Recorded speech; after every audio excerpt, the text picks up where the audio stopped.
So, in the process of talking about my opinions on Suboxone, my personal experience with Suboxone, and similar drugs like methadone, um, we kind of sparked another thing that I kind of want to talk about because, someone made the comment, oh, so if I'm on antidepressants, I'm not sober. And I'm not saying that, for one. Two, even if I was, my opinion is my opinion. Like, it's your own journey to take. If someone told me, I don't think you're sober today, Sierra, I'd be like, well, that's cool. I know I am. So I'm like totally proud of myself and I'm totally happy. So I wouldn't need that, but I guess everyone's different. Whatever. Anyways, my thoughts on antidepressants, because I have a ton of experience in that area. I was first put on antidepressants when I was about 11 years old, and they told me I was clinically depressed. Now, there's a huge difference between clinical depression and situational depression. For example, if my mom dies and I'm sad, that's situational. Anybody would be sad. Clinical is when I can't seem to find a single thing wrong with my life, and yet I don't want to live. That would be clinical depression. So what was going on at my time, that age of 11? Well, my mother had just sent me and my brother to live with my dad, and that was very traumatic for me. I suffered abandonment issues for years after that. I did not like my stepdad, for one. I really believe to this day that it was financially motivated. She told me, that's just what I thought at 11 years old anyways. I won't even go into all the detail because it's pointless. But in my 11-year-old mind, I'm like, okay, we went from being really poor and in this tiny apartment.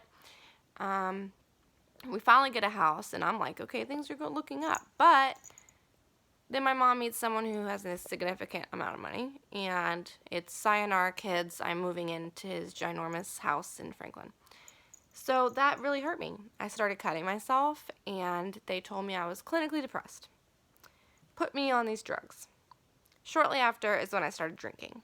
I do attribute my alcoholism and my addiction the way that it started from antidepressants. Why? Because when I'm not clinically depressed and you put me on an antidepressant, at the age of 11, where my mind is nowhere near being fully developed, I'm going to become a nutcase, and that's exactly what happened. I was so suicidal. I was, so depressed. I felt like I was in this black hole that I just couldn't get out of, and, I turned to drugs and alcohol after that. Now, anybody that is under the influence of drugs and alcohol in a addict way, I'm just not talking about like, oh, I smoked pot today. I'm talking about we're full-blown heroin addict, is going to exhibit bipolar behavior because we're under the influence of some heavy narcotics. So that being said, they put me on bipolar medication at the age of 15. I'm not bipolar.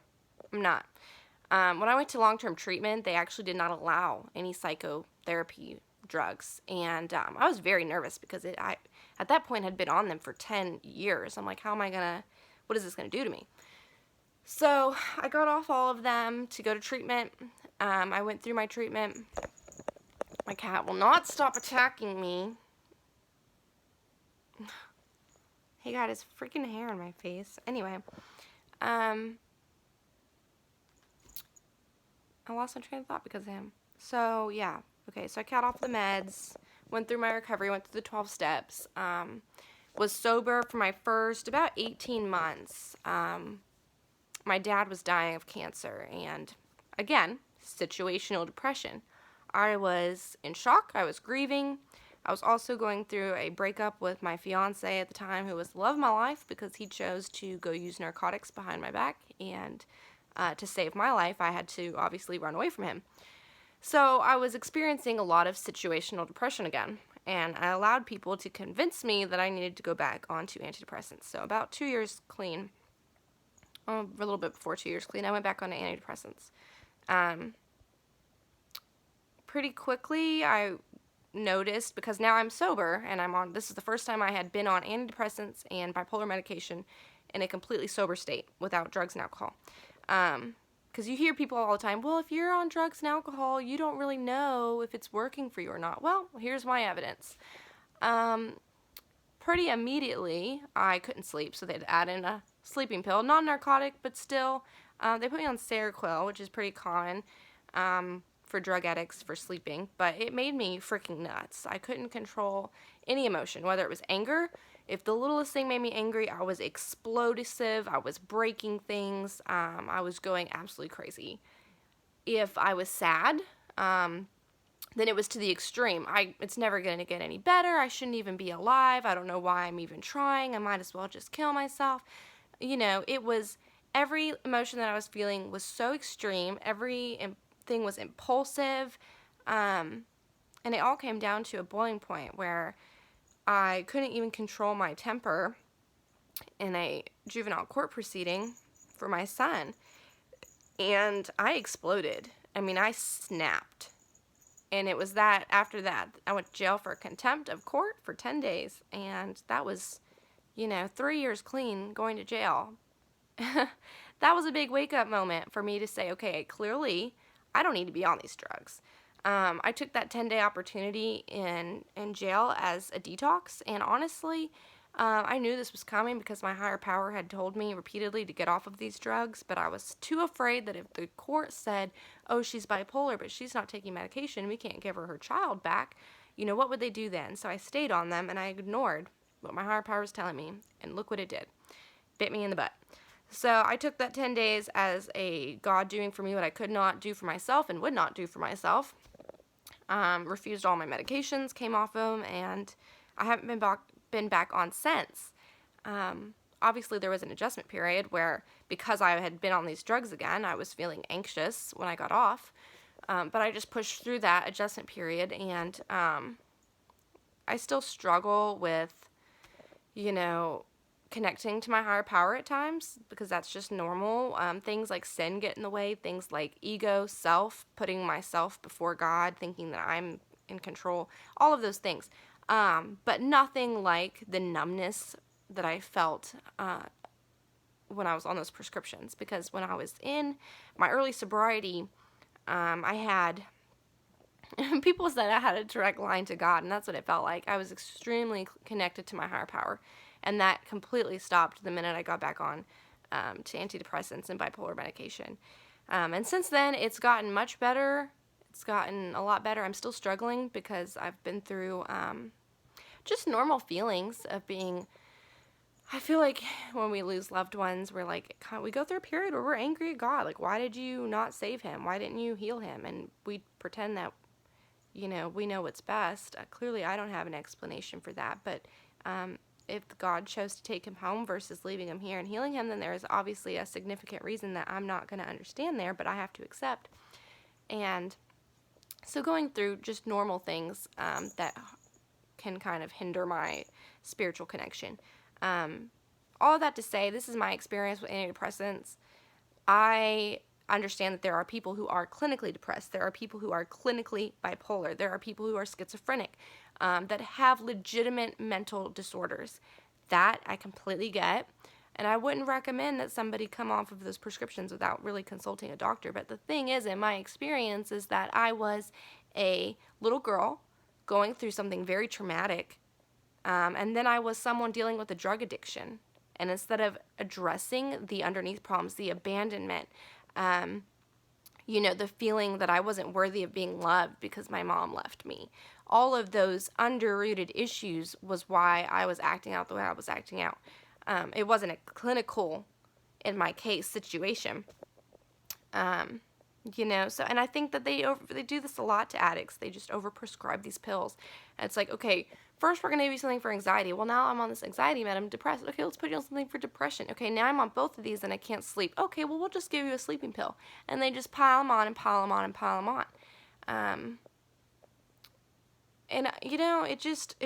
It frustrates me so much because I see people who don't need to be on these drugs and they're wondering why they're depressed, and I'm like, hello, you don't need to be on these, get off of them, but they're so scared. Okay, well, if I'm depressed on them, what am I going to feel off of them? Well, That's a good question, but what are you risking? You're already miserable. So what are you really risking here? One of my friends recently came off all of his. He was on 6 different prescriptions. We talked, and he went and talked to another doctor who agreed that he was not clinically depressed. He was just having some really rough time in life, and that therapy would be beneficial for that, but he didn't see a point of him being on any kind of drug for that. And I've already seen a change. Of course, he went through that adjustment period where he was feeling some pretty significant anxiety in the meantime.